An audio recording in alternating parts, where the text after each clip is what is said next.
Hello everyone, आपका स्वागत है हमारे YouTube channel Rajasthan GK lab में। आज हम अपनी सूझबूझ प्रश्नोत्तरी का अगला भाग लेके आए हैं, पार्ट 4।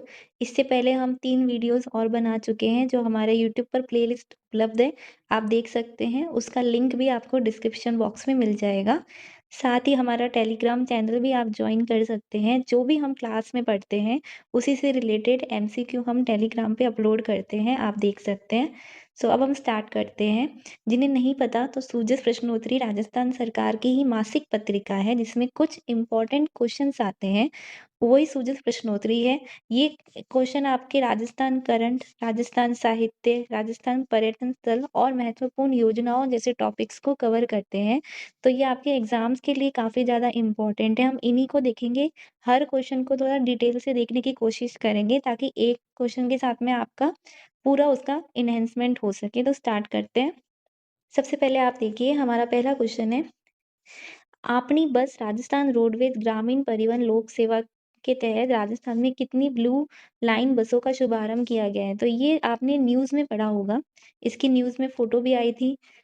बहुत सारी स्टार लाइन नई बसों को स्टार्ट किया था। उसके लिए पहली बात तो कौन सी बस सेवा शुरू की गई है, आप देख सकते हैं। इसमें पहला क्वेश्चन तो यही आ गया, आपनी बस। ये किसके लिए है? आपके ग्रामीण परिवहन को इनहेंस करने के लिए, यानी कि ग्रामीण लोगों में, जो ग्रामीण एरिया है वहाँ पे बस ट्रांसपोर्ट बढ़ाने के लिए वहाँ पे नई कितनी बसें स्टार्ट की गई है? तो ये आपकी 128 नई बसें स्टार्ट की गई है। अब इसमें 2 क्वेश्चन आ सकते हैं, एक तो इनकी संख्या और ये कितनी ग्राम पंचायत है जिनको जोड़ेंगी। तो ये 169 ग्राम पंचायत को जोड़ेगी, 169 ग्राम पंचायत इससे जुड़ेगी। और सेवा का नाम क्या है? आपनी बस सेवा। दूसरा क्वेश्चन है, अक्टूबर 2025 तक मन की बात, जो हमारे पीएम का कार्यक्रम है, रेडियो कार्यक्रम मन की बात के लगभग कितने एपिसोड प्रसारित हो चुके हैं? तो ये आपका करंट का ही क्वेश्चन आ गया, इम्पोर्टेंट क्वेश्चन है। आपके मन की बात जो कार्यक्रम है, इसके अभी तक 127 एपिसोड हो चुके हैं अक्टूबर तक, जिसका प्रसारण कुल 33 भाषाओं में किया गया था।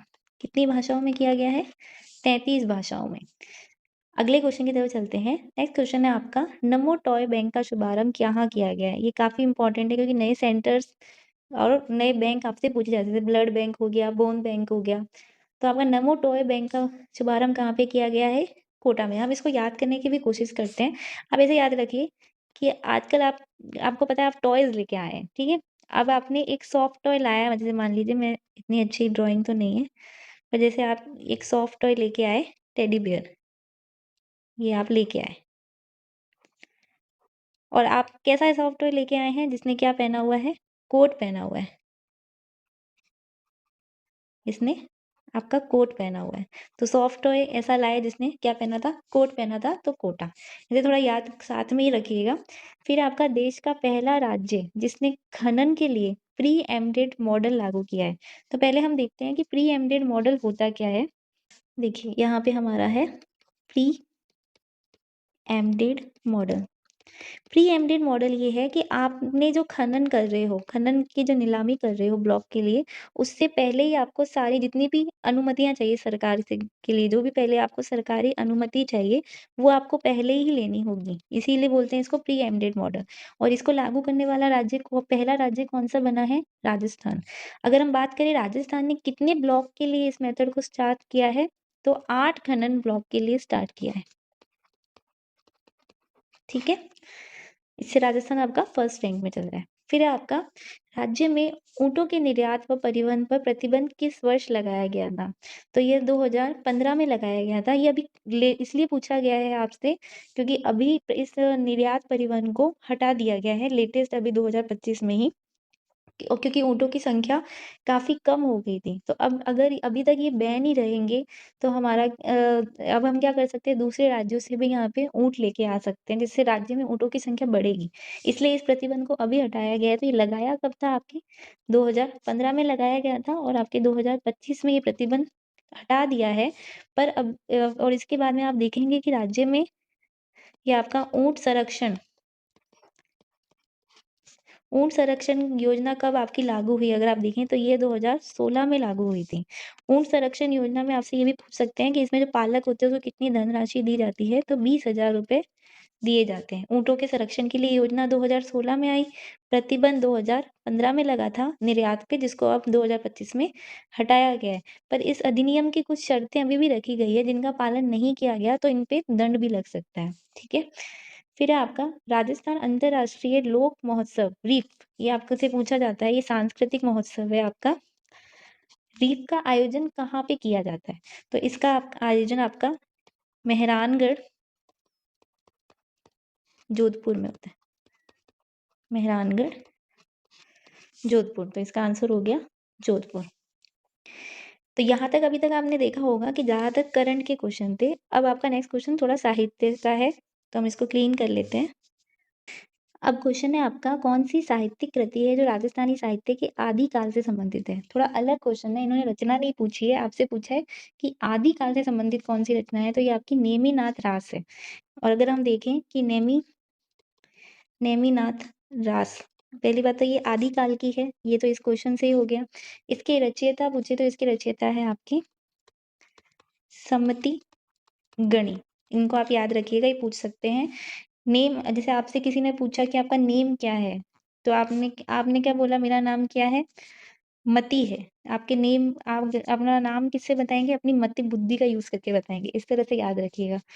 फिर जैसे हम देखें कि वीर सतसई, तो वीर सतसई की रचना तो हमको पता ही होगी।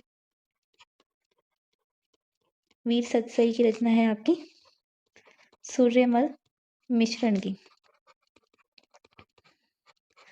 अब इसको ऐसे याद रखिए आप, वीर और सच्चाई, यानी वीर, ऐसा वीर जो सच्चा वीर है, उसका मिश्रण मिल गया। वीरता का भी और सच्चाई का भी क्या है? मिश्रण है। अगर आप पूछें कि विरुद्ध छतहरी, विरुद्ध छतहरी, विरुद्ध छतहरी किसकी रचना है? तो ये आपकी दुर्सा आढ़ा की रचना है। तो आप कैसे बोल सकते हैं कि है ना, विरुद्ध यानी कि आप किसी के अगेंस्ट हैं, किसी से दूर रहने को बोल रहे हैं, तो जिसके विरुद्ध उसी को आप क्या बोलेंगे? मुझसे क्या रहिए, दूर रहिए। तो इसका हो गया दुर्सा आढ़ा। तो इस तरह से आप याद रख सकते हैं। नेक्स्ट क्वेश्चन है आपका, राजस्थान में डामोर जनजाति, ये देखिए जनजाति से संबंधित क्वेश्चन आ गया। डामोर जनजाति कहाँ निवास करती है? तो ये आपकी सिमलीवाड़ा पंचायत समिति में निवास करती है। सिमलीवाड़ा कहाँ है आपका? डूंगरपुर, यहाँ पे आपकी डामोर जनजाति रहती है, ठीक है। शाहाबाद आपका कहाँ है? बारां में है। और शाहाबाद में आपकी सहरिया जनजाति रहती है। एक पिंडवाड़ा भी पूछा जाता है, पिंडवाड़ा आपका सिरोही में है। और यहाँ पे मुख्यतः गरासिया जनजाति रहती है।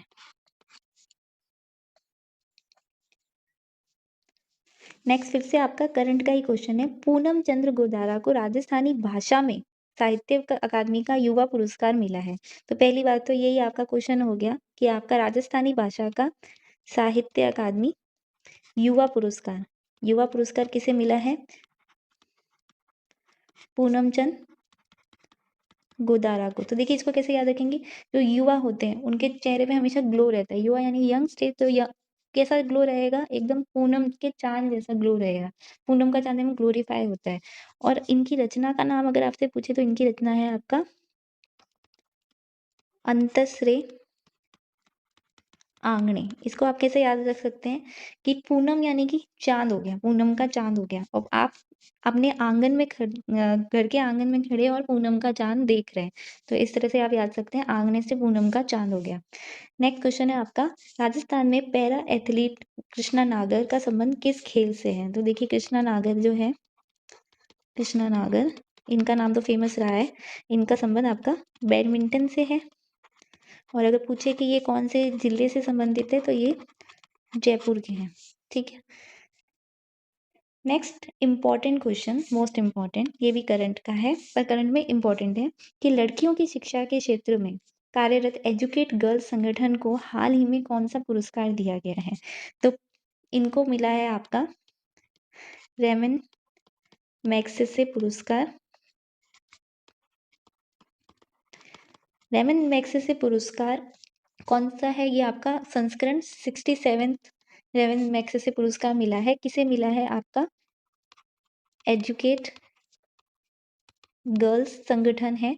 ये पहला संगठन है जिसको ये पुरस्कार मिला है, इसलिए ये काफ़ी इम्पोर्टेंट हो गया। और अगर ये पूछे कि ये संगठन अपने लिए क्यों इम्पोर्टेंट है राजस्थान के लिए, क्योंकि इस संगठन का संबंध आपका पाली जालोर से है। ये पाली जालोर में कार्य कर रहा है लड़कियों की शिक्षा के लिए। और ये 14 से 29 वर्ष की जो भी महिलाएं हैं उनको माध्यमिक शिक्षा दिलवाने के लिए कार्य करता है। माध्यमिक शिक्षा कौन सी एज ग्रुप के लिए? 14 से 29। कहाँ पे कार्यरत है? पाली जालोर में। रेमन मैग्सेसे पुरस्कार इनको दिया गया है। ये पहला संगठन है, ठीक है।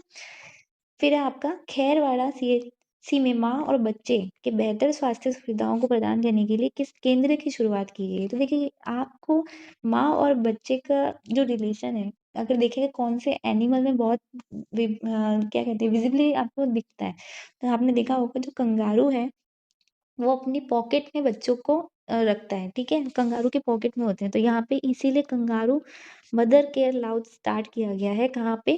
खैरवाड़ा में। नेक्स्ट क्वेश्चन है आपका सुरक्षा सखी संवाद पखवाड़ा का आयोजन कब किया गया? तो ये आपका ये भी करंट का ही क्वेश्चन आ गया। 1 से 15 सितंबर 2025 को इसका आयोजन किया गया था। 20 का सही आयोजन हो जाएगा। ये सुरक्षा संवाद पखवाड़ा ये किसके द्वारा आयोजन किया गया? तो आपका राजस्थान पुलिस के द्वारा। और पूछे इसकी थीम क्या रही थी? तो इसकी थीम थी नारी सुरक्षा, नारी सशक्तिकरण।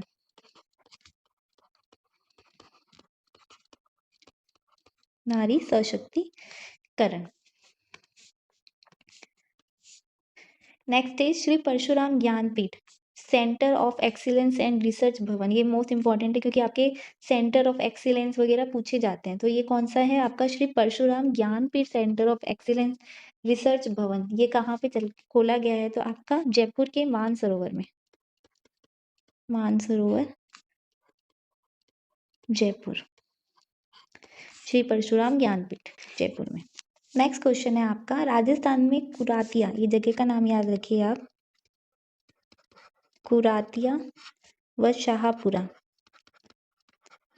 कुरातिया व शाहपुरा से किस धातु के भंडार मिले हैं? मोस्ट इंपॉर्टेंट क्वेश्चन है क्योंकि खनिज से रिलेटेड आ गया और करंट का हो गया है, इसलिए इंपॉर्टेंट है। यहाँ पे आपका कॉपर यानी कि तांबा और सोने के तांबा और सोने के भंडार मिले हैं। ये रहा आपका तांबा और सोने के भंडार कहाँ पे मिले हैं? कुरातिया और शाहपुरा। तो ये काफी इंपॉर्टेंट क्वेश्चन था। फिर आपका मिग-21 जो आपका मिग-21 है इसने अंतिम उड़ान भरी थी। इसकी पायलट कौन रही थी? कौन रही थी? प्रिया शर्मा रही थी। ये राजस्थान के किस जिले से है? तो पहली बात तो अगर हम देखें कि आपका जो मिग-21 है इसकी अंतिम उड़ान इसने भरी थी आपकी 26 सितंबर को भरी थी। कहाँ से भरी थी? तो आपके चंडीगढ़ से भरी थी। अब इसको आखिरी बार किसने उड़ाया? प्रिया शर्मा ने। अब पूछ रहा है कि प्रिया शर्मा किस जिले से संबंधित है आपके? तो ये आपके झुंझुनू जिले की है। प्रिया शर्मा कहाँ की है? झुंझुनू की है। मोस्ट इंपॉर्टेंट क्वेश्चन ये आपके झुंझुनू की है। Next is book a call with BLO का फीचर उपलब्ध करवाने वाला इकीनेट ऐप किस आयोग का है? तो ये ऐप का नाम ही आपको याद रखना है। एक सेकेंड हम लिख लेते हैं। इसका नाम है, इससे आपको साफ समझ आ रहा है अगर आप देख सकें तो। ई से इलेक्शन, सी से कमीशन। तो इलेक्शन कमीशन का ही इसका ऐप है यानी कि आपके भारतीय निर्वाचन आयोग का है। भारतीय निर्वाचन आयोग।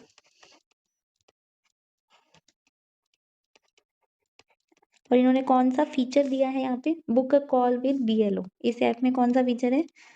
Book a call with BLO, ठीक है।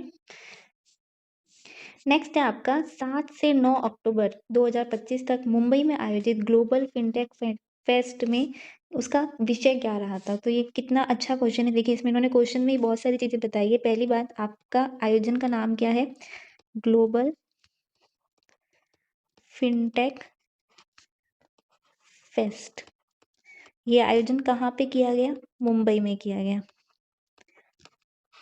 फिनटेक वगैरह का ग्लोबल फिनटेक के लिए मुंबई में किया गया था। ये डिजिटल ये एक तरह का डिजिटल फेस्ट है, तो ये मुंबई में किया गया था, ठीक है। और इसका आयोजन कब किया गया था? अक्टूबर में किया था। अक्टूबर स्टार्टिंग, आप इसे याद रखिए, स्टार्टिंग अक्टूबर में 7 से 9 अक्टूबर में किया गया था, ठीक है। डेट्स 7 से 9 अक्टूबर 2025 में किया गया था। और इसकी थीम क्या थी? तो इसकी थीम भी कैसी होगी आपका? एआई से रिलेटेड होगी। तो एआई द्वारा संचालित एक बेहतर दुनिया के लिए वित्त का सशक्तिकरण करना है। एआई के लिए हमें क्या चाहिए? अभी हमारे पास में एआई टेक्नोलॉजी बहुत एक्सपेंसिव है, तो हमें वित्त का सशक्तिकरण करना है ताकि हम एआई टेक्नोलॉजी को और अच्छे से इम्प्रूव कर सके। तो इसका थीम यही था। अब इसमें इसी कार्यक्रम के अंदर आपका है ना, डिजिटल रुपया लॉन्च किया गया था। डिजिटल रुपया, ये आपने न्यूज़ में भी देखा होगा, डिजिटल रुपया लॉन्च किया गया था, तो इसी कार्यक्रम में लॉन्च किया गया था। नेक्स्ट क्वेश्चन चलते हैं। नेक्स्ट है आपका इंद्र सैन्य अभ्यास। अब सैन्य अभ्यास का क्वेश्चन आ गया है ये आपका। इंद्र सैन्य अभ्यास किस क्षेत्र में हुआ? तो पहली बात तो देखते हैं कि इंद्र सैन्य अभ्यास किसके बीच में होता है? भारत और रूस। ये आप कैसे याद रख सकते हैं कि रूस, हम बोलते हैं ना कोई हमसे रूठ गया, उसको मारवाड़ी में बोलते हैं हमसे रूस गया। तो आप सोचिए कौन से भगवान है जो हम बोलते हैं कि बहुत गुस्सा हो जाते हैं और तेज बारिश करने लगते हैं, तो इंद्र भगवान ही है। तो ये रशिया के साथ में होता है और इसका अभ्यास अभी कहाँ पे किया गया था आपका? बीकानेर में किया गया था। तो इसका आंसर हो जाएगा बीकानेर। नेक्स्ट क्वेश्चन है आपका 2025 का फिजिक्स का नोबेल किसे मिला है? तो 2025 का फिजिक्स का नोबेल आपका जॉन क्लार्क, मिशेल एच डेवोरेट और जॉन एम मार्टिनिस को मिला है। अब इसके लिए मैं आपको कोई ट्रिक नहीं बता रही हूँ, क्योंकि आप हमारे यूट्यूब चैनल पे ही मैंने नोबेल प्राइज़ की ट्रिक डाली हुई है और बहुत अच्छी ट्रिक है। अगर आप देखेंगे तो आपको बहुत हेल्प मिलेगी, तो आप वहाँ पे जाके चेकआउट कर सकते हैं। तो जॉन क्लार्क, मिशेल डेवोरेट और John M Martinis. Next question देखते हैं। मूर्ति कला के लिए राजस्थान के किस कलाकार को राष्ट्रीय ललित कला अकादमी पुरस्कार दिया गया है? तो अब आप देखिए, आपकी 64th राष्ट्रीय ललित कला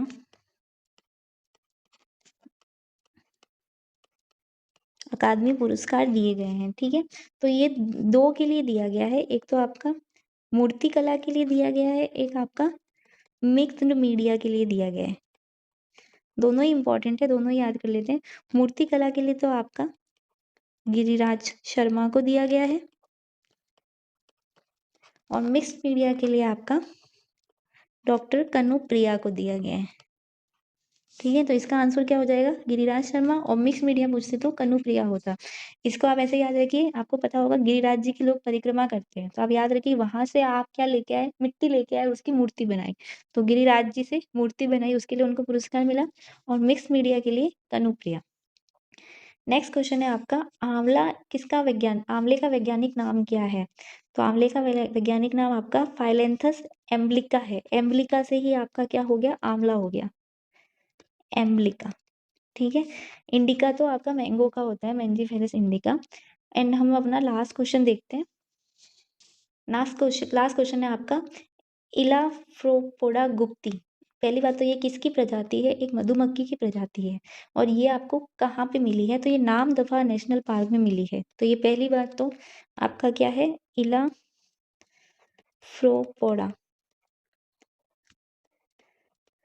गुप्ती, ये किसकी प्रजाति है? आपकी मधुमक्खी की है।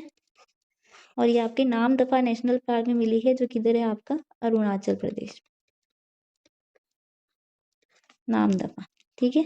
गुप्त है, उसका क्या गुप्त है? उसका नेम आपका गुप्त है, नेम से क्या हो जाएगा? नामदफा, ठीक है क्या ये? मधुमक्खी है, ठीक है। तो ये आपके 23 क्वेश्चन से ये हमारी कंप्लीट हो गई है। इससे रिलेटेड क्वेश्चंस आपको हमारे टेलीग्राम चैनल पे मिल जाएंगे, आप देख सकते हैं। हम और इससे रिलेटेड सब क्वेश्चन डालते हैं। और पूरी अगर प्लेलिस्ट आपको देखनी है तो इससे पहले 3 पार्ट आ चुके हैं, वो भी आपको यहाँ पे मिल जाएगा। If you like the video then please like share and comment. Thank you for watching.